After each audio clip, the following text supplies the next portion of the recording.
жүсіпбек аймауытов.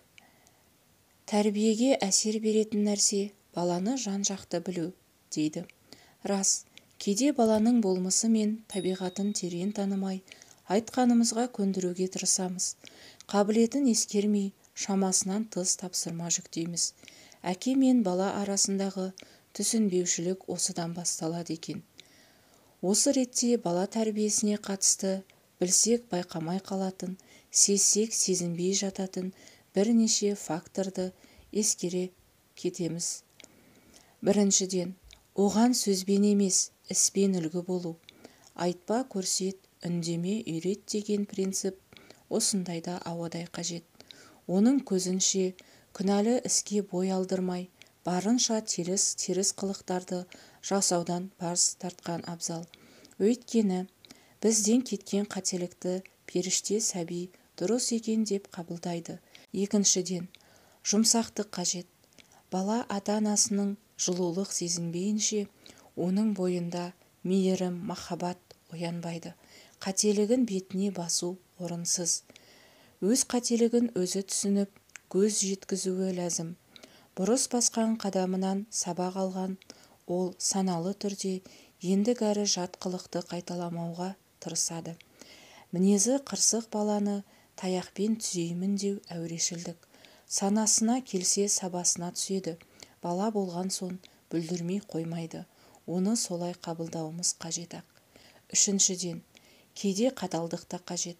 Қатал болғанда өз орнымен қатал бол, бірақ қатыгез болма деген тұжырым бар. Ол өзінің әдепсіз әрекеті үшін әкесінің ашуланатынын білуі керек. Жұмсақтық жақсы, бірақ бұл ұстаным баланы босансытып жібермеуі тиіс. Сол үшін даналықпен қаталдық жасаған абзал.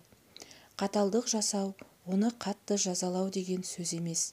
Жегіп тастағаннан көрі қабақ шытудың өзі жеткілікті. Бұл баланың жаман әрекетін құптамаудың ишарасы.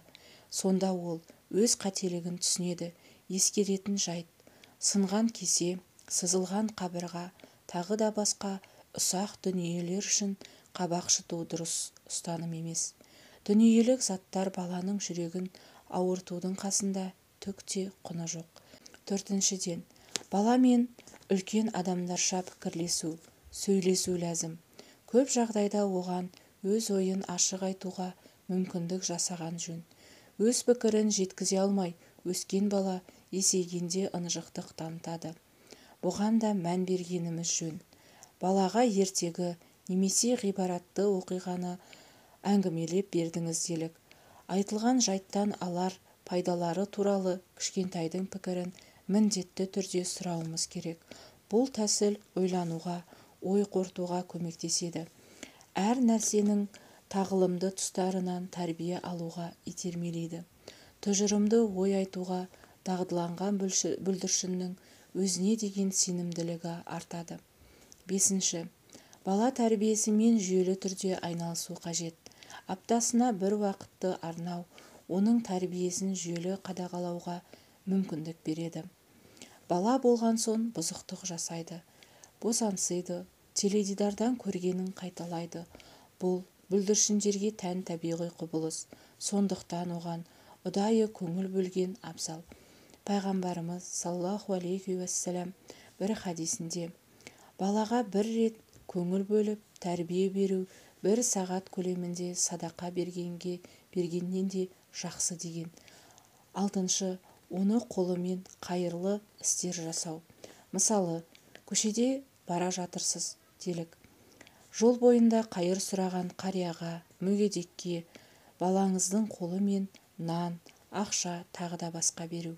Болашақта мұндай қайырлы істер оның бойында қалыптасып, өмірінде көрініс табады. Жетінші, сыйлық беру. Сыйлық кез келген жүректі жібітеді. Сыйлық беру арқылы жаттаған тақпақты немесе берген тапсырманы оңай талап ете аласыз. Өйткені сыйлық алған адам берушіге берешек болып қалады. Беру арқылы өз билігіңізді жүргізесіз.